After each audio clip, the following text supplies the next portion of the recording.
What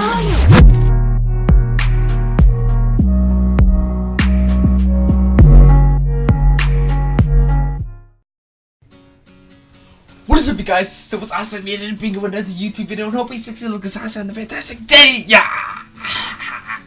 And I'm here to bring you a one-of-a-kind video. I never brung this before. Have I brung this before? No, I haven't.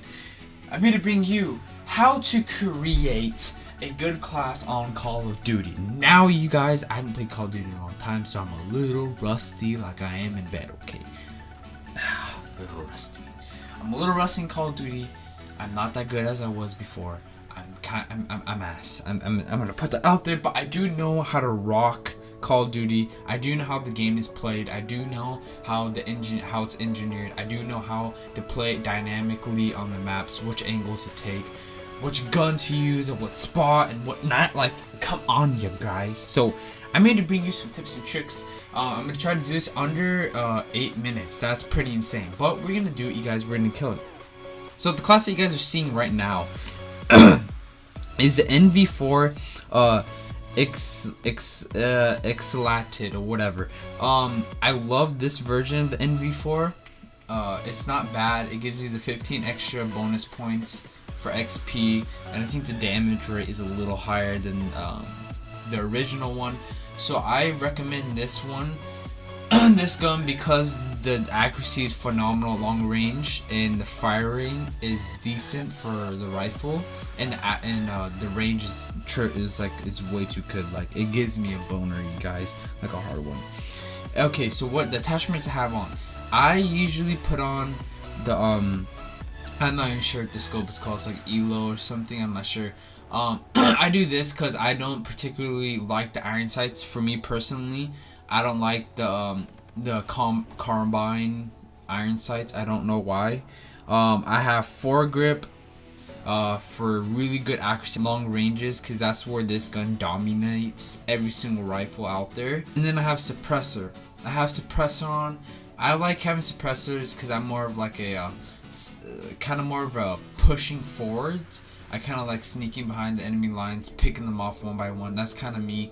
I'm kind of the person that goes and does the undercover jobs, you guys. You know what I'm saying? I'm like an assassin, like a Filipino assassin. But we out here. But so I usually put on a suppressor. I agree with always putting a suppressor on if you're gonna do running gunning, because that kind of gives you a small advantage to being able to respond and just pick them off one by one.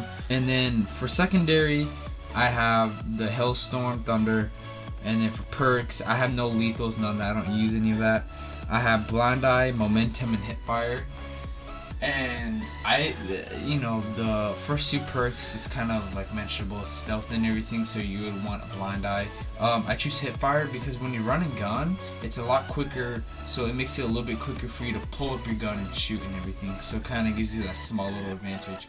Now so I'm explaining the class right there. I just explained the class. Now, the way I play Call of Duty, the way I go at it, is if it's like a map, like you're seeing right now, on Terminal, usually with this kind of map, you would kind of want a gun that's good at medium range, not long range, not close corner, medium range, because of all the angles that you're going to be taking. For an example, if you're going to be in Terminal, if you're going to be by the let's say the checking area, the security place, none that's close corner, only if you rush it. Most people are not gonna rush it, they're gonna play back. So you're gonna want a gun that's good at long range and good at CQC, short corner combat. So you kind of get a mixture of that, and that's when I forgot what the gun is called on Infinite Warfare, but I think it's the second assault rifle, and that one's so good at medium range because it has the fire rate. The accuracy is not that good, but it has the fire rate. The mobility is tremendous on it, so I think that's really good at medium range.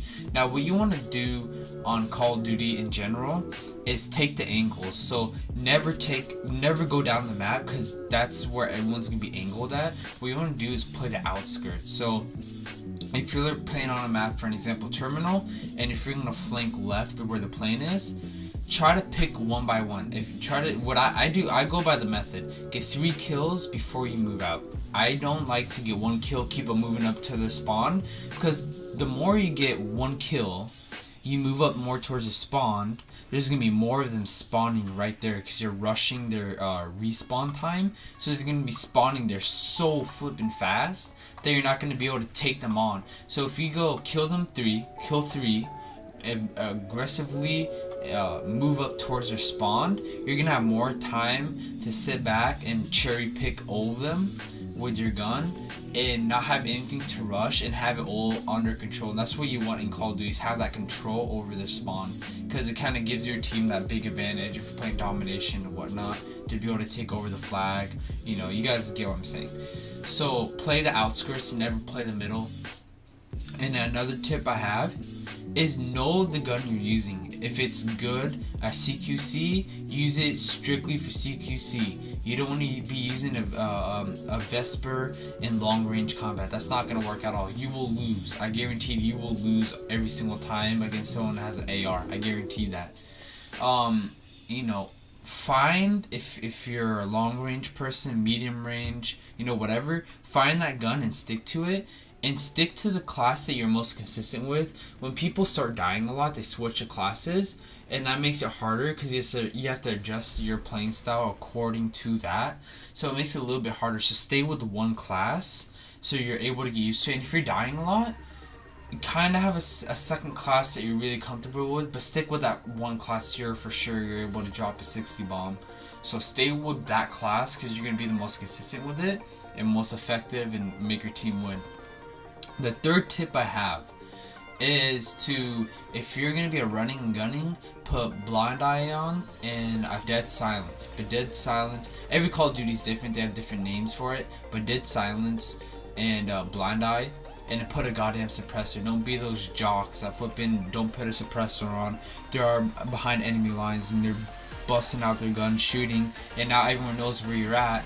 Then you're basically fucked, and then everyone's gonna be rushing towards you, because everyone in pub matches, you guys, they go for one person. They don't go for plenty. They would rather run across the map and get 1 kill than sit back, find the angles, and realize where the enemies are going consistently and get a bunch of them.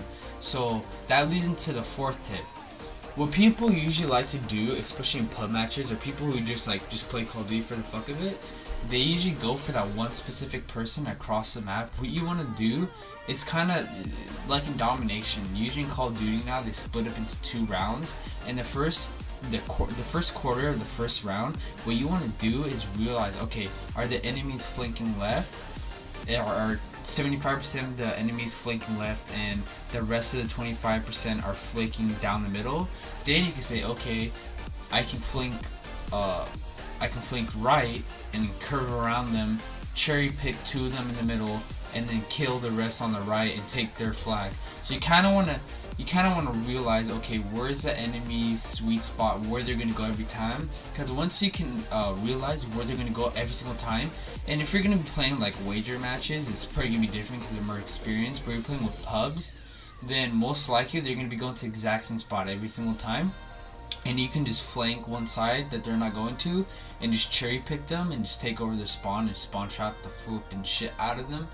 So, you know, realize where your enemy's movements are and realize where you need to adjust based on, you know, your movements and whatnot. And with the new Call of Duty and everything, with the jetpacks and everything, that changes the movement up so much, because there's gonna be people wall climbing, there's gonna be people sliding a lot faster, knee sliding. There's so many more variables to it than back when it was like NW3, when it was the real shit, real Call of Duty, not this fake shit. But yeah. So that's really the short little video I have for you guys today on tips and tricks on how to make. It wasn't specifically, I don't think this video was really specifically targeted on how to make a good class. It was more targeted towards some tips and tricks and whatnot. So if you guys want to see me make another one of these videos, I know it was a really quick video, I wouldn't do it really fast, you guys. If you guys want to see me make another one of these videos, maybe a little bit longer, 20 minutes or something, me going really in depth about movements, tips and tricks about accuracy, how to make a really effective class, and how to really play the spots on each single map correctly instead of just going up the middle with the LMG and just blasting it all off. So if you guys want to see a video like this again, smash the like button. Let's try to get at least 10 likes on this video. I know you guys can do it. The Sloth Nation is so powerful, you guys. It's so powerful. I love you guys so much. And for every single video I've mentioned in my past 2 videos, I'm going to be doing a little segment at the end of the video. And if you guys don't want to watch it, you don't have to, but I'd really advise you guys to, you know, maybe like give you guys some inspiration and whatnot, because everyone needs a little inspiration here and there. So here it is. One of my quotes that I've made in my life. Yes, I've made a lot, you guys. And this is the one I think I can relate to so much. The quote that I have: the reason you have haters is because you are making results in life they aren't. So talk less and let your results speak for itself.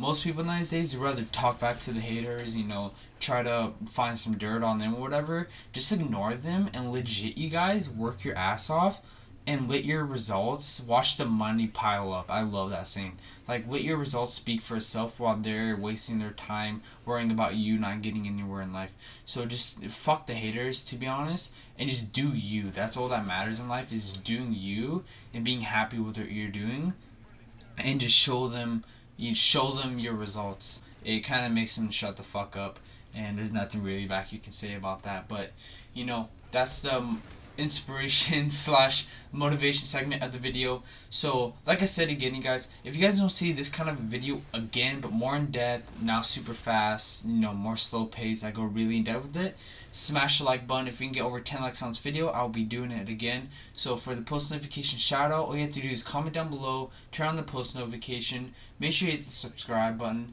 and yeah, that's all I have for you guys today. Don't forget to like, share, comment, subscribe, and that's been it, you guys. Awesome, man. Signing off. Peace.